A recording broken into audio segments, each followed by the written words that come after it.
नमस्कार दोस्तों, आज हम पढ़ेंगे विचारक विश्वास और इमारतें का पार्ट 3, जो कि हम पहले वीडियो में हम सारा कर चुके हैं और दूसरे पार्ट में भी जैन धर्म और बौद्ध धर्म साचिक स्तूप के बारे में जानकारी मैंने चित्र के द्वारा भी आपको समझाया था। आज इस चैप्टर में हम बात करेंगे स्तूप की खोज के बारे में। जो साचिक स्तूप थे, किस प्रकार जो जो हमारा ये तो स्तूप साचिक स्तूप मैंने पहले बता दिया है। इसके अंदर अमरावती के स्तूप के बारे में बात करेंगे। अमरावती की नियति के बारे में। अमरावती की नियति ये थी कि अमरावती को आज तक इसको लूट लिया गया है, क्योंकि ये जब सांची का स्तूप तो थोड़ा पहाड़ों पर था, ये थोड़ा पहाड़ों पर था नहीं, इस वजह से इसको पेपर में भी आ सकता है दोस्तों कि अमरावती की नीति के बारे में आप परीक्षण करें या फिर सांची के स्तूप क्यों बचा रहा है, इसके बारे में पेपर में आ सकता है दोस्तों 3 मार्क्स का। इसलिए दोस्तों आप इनको पढ़ते रहें। अमरावती के बारे में बात करते हैं दोस्तों। 1796 के आसपास की बात है। कॉलिन मैकेंजी ने इसका परीक्षण किया और 1580 और इसी के आसपास आंध्र प्रदेश के जो वहाँ के जो मूर्तियाँ थी, क्योंकि आंध्र प्रदेश में ही तो पड़ता है अमरावती, और उसकी राजधानी भी आंध्र प्रदेश की राजधानी अमरावती कहा जाता है, और ये एक बौद्धिक स्थल भी है।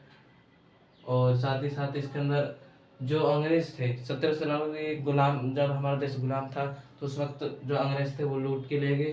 तो इसके द्वारा हम समझ सकते हैं कि अमरावती का स्तूप को नियति ये थी कि वो नष्ट हो चुका है, अब है नहीं इतना।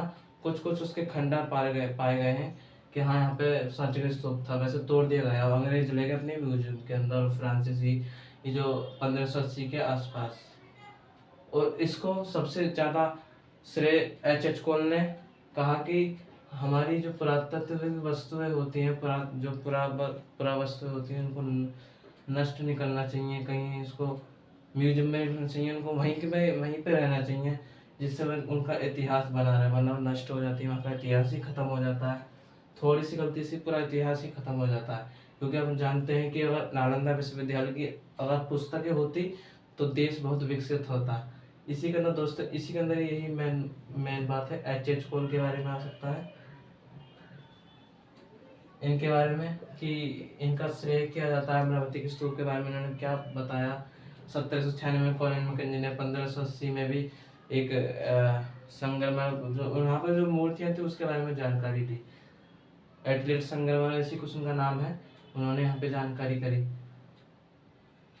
दोस्तों आप ये डेट लिख सकते हैं दोस्तों, ये डेट मैन है, इसमें मैं लिख देता हूँ। इसमें कॉलिन मैकेंजी के द्वारा परीक्षण किया गया, निरीक्षण किया गया।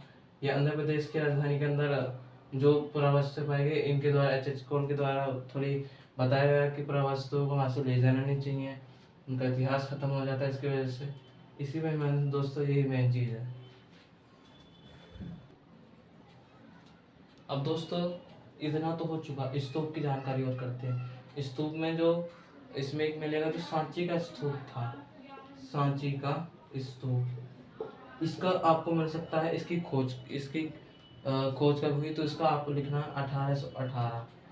एक मिनट दोस्तों, मैंने इसको गलत बता दिया है। इसका 1580 के शायद 56 या 50 के आसपास इसका होगा। इसके अंदर दोस्तों यही मेन चीज़ है। और फिर आते हैं, इसके अंदर मेन चीज़ यही है कि सांची के स्तूप के खोज कब हुई, किसने की। जब ये सांची स्तूप की कॉलिन मैकेंजी इन्होंने परीक्षण किया, यहाँ पर सारी जानकारियाँ नहीं इसके बारे में। इसके अंदर सांची स्तूप के बारे में मैं आपको 1818 में से उसका 1 मार्क्स में MCQ में आ जाता है, इसलिए आपको इसको याद रखना है। फिर आते हैं मूर्ति कला पे। मूर्ति कला तो वही यहाँ से हम समझ सकते हैं किस तरह की मूर्ति थी, बौद्ध धर्म के रिलीजन से मिलती जुलती। अब दोस्तों आते हैं मूर्ति कला के ऊपर कि इसके ऊपर क्या इसके अंदर बताया गया। मूर्ति कला के अंदर एक पत्थर की गढ़ी कथा है। मैं आपको एक छोटा सा, इसको ज़्यादा कुछ बड़ा नहीं करना। इसके अंदर एक कहानी, एक वैशांतर जातक कथा है। उसके अंदर बताया गया है कि एक राजा होता है, वो दान में सारा सब कुछ दे देता है, धन दौलत। जैसे आपने सुना होगा, जैसे एक कहानी है हिंदू धर्म में राजा हरिश्चंद्र की, उसी तरह की कहानी है कि सब कुछ दान कर देता है। और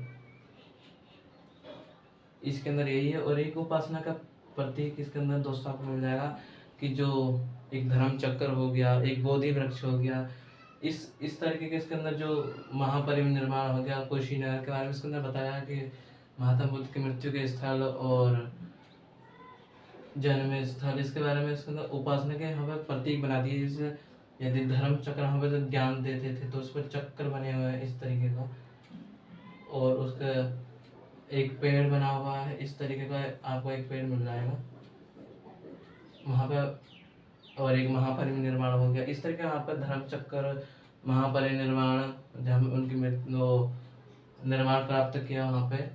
इसके अंदर दोस्तों यही मेन चीज़ है। दो लोक परंपराओं में आपको एक मूर्ति मिलेगी, वो बौद्ध से संबंधित तो है नहीं, तो उसको उसको जब पता लगाया गया कि है कौन, तो उस मूर्ति का नाम था सालभंजिका।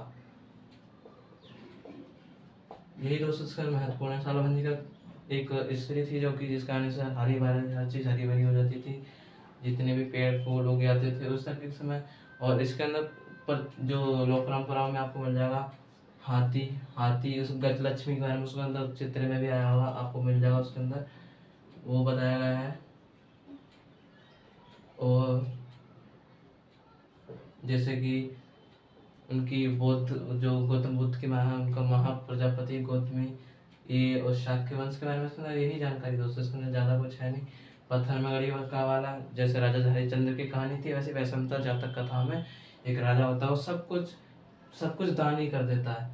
जैसे राजा हरिश्चंद्र ने दान कर दिया सारा धन दौलत। उपासना के प्रतीक में जो महापरिनिर्वाण है और जो बौद्ध से संबंधित जो स्थल है उनके बारे में प्रतीक बताए गए हैं। जैसे धर्म चक्र हो गया, महापरिनिर्वाण हो गया, बोधि वृक्ष हो गया, इस तरीके के जो स्थल थे उसी के बारे में बताया गया। गजलक्ष्मी, एक तो सांप का चित्र बनाया हुआ, उसके अंदर भी बताया गया है कि ये नाग देवता इनकी पूजा होती होगी उस समय। और लोक परंपरा में तो सालभंजिका, हाथी, गजलक्ष्मी, कोई कहता है ये महामाया है। यही दोस्तों इसके अंदर महत्वपूर्ण है, ज़्यादा कुछ है नहीं। सालभंजिका, महामाया, जो कि महात्मा बुद्ध की माता का नाम है दोस्तों। इसी के अंदर यही महत्वपूर्ण है कि आप नाम आपको मिल जाएगा उसके अंदर। मेरी मेन चीज़ यही है कि आप इसको याद करें, आपका फिर पेपर में बहुत अच्छा पेपर जाएगा।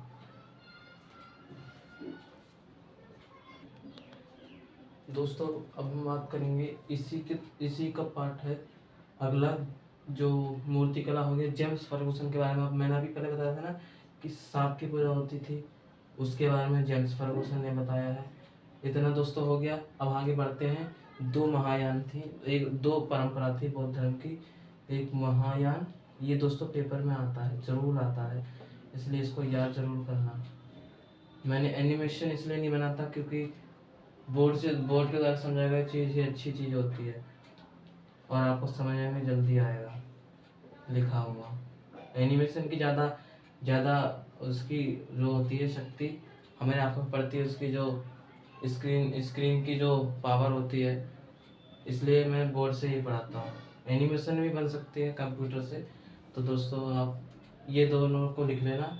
अभी मैं इससे आगे बात करता हूँ नई धार्मिक परंपराओं पर। इसके अंदर हिंदू धर्म के बारे में आएगा, पौराणिक कथाओं के बारे में। तो दोस्तों शुरू करते हैं। तो दोस्तों अब शुरुआत करते हैं यहाँ से। बौद्ध धर्म के हमने तो सुना, ये दो परंपराएं थी।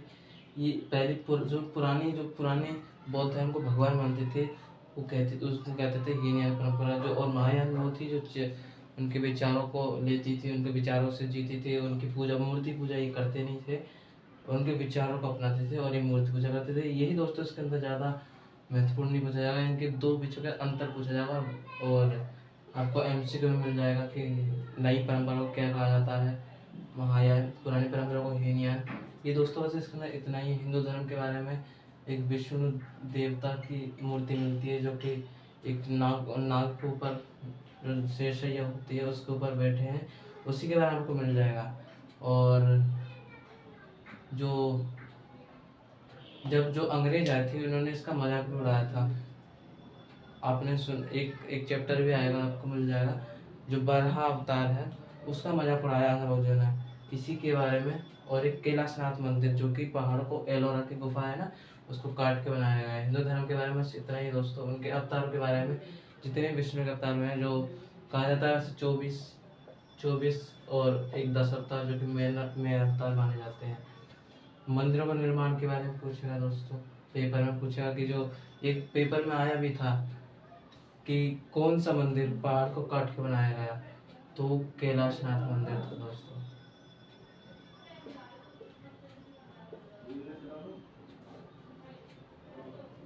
ये दोस्तों बहुत महत्वपूर्ण है ये।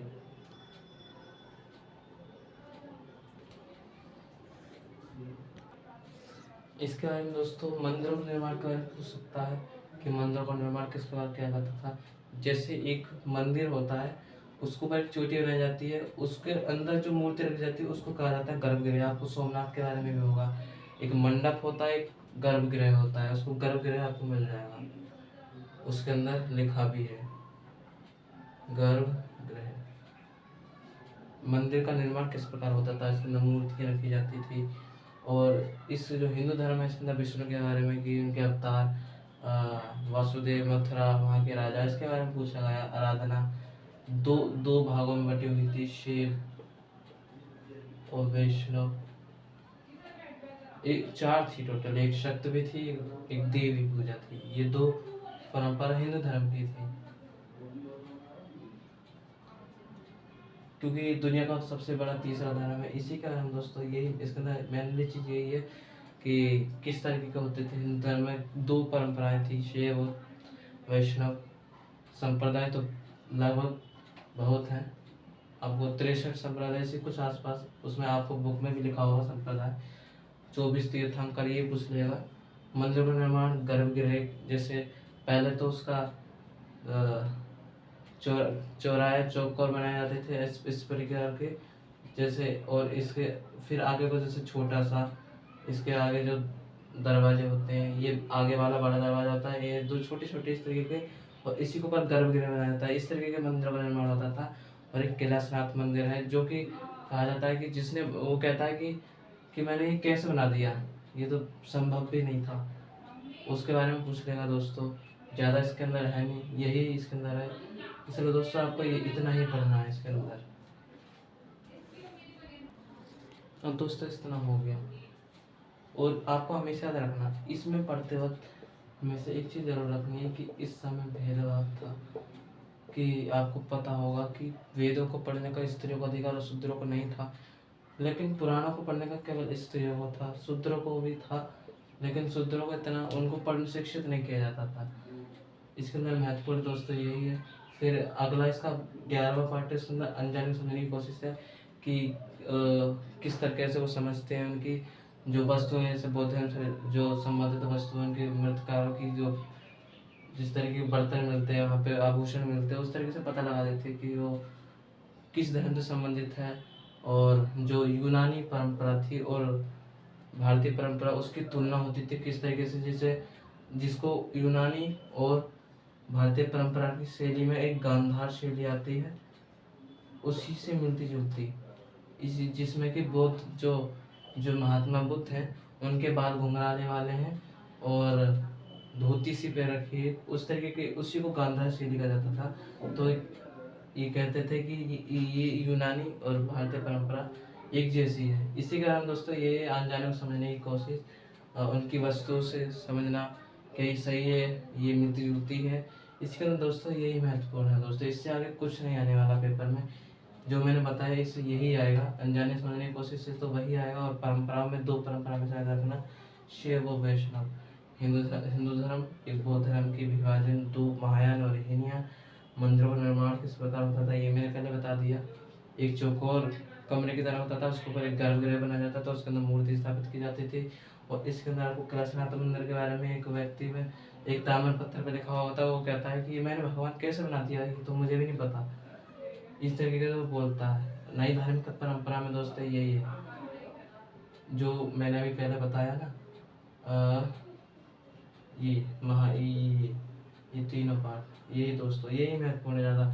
उसको तो सिर्फ एक गांधार शैली के बारे में जानकारी दे दो, बस वही महत्वपूर्ण है। और दोस्तों साथ ही साथ इसके अंदर एक एक मतलब एक दीवार पे एक महाबलीपुरम में एक चीज़ पाई गई है पत्थरों के ऊपर, कि एक साधु को बैठे हुए दिखाया तपस्या करते हुए।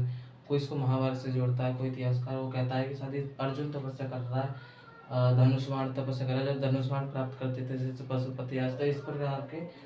और कोई कहते हैं कि कोई उस साधु है जो कि ये कोई समझता है कि गंगा आ रही है नीचे से, भागीरथ ला रहे हैं, इस तरीके से आप समझ सकते हैं कि गंगा नदी से आ रही है। यही दोस्तों महाबलीपुरम में एक महाबलीपुरम है तमिलनाडु में, उसी में ये वर्णित है कि ये अर्जुन तपस्या कर रहा है, उसके बारे में है, महाभारत से संबंधित है। दोस्तों बस इसके अंदर यही महत्वपूर्ण था। आज के लिए बस इतना ही। धन्यवाद।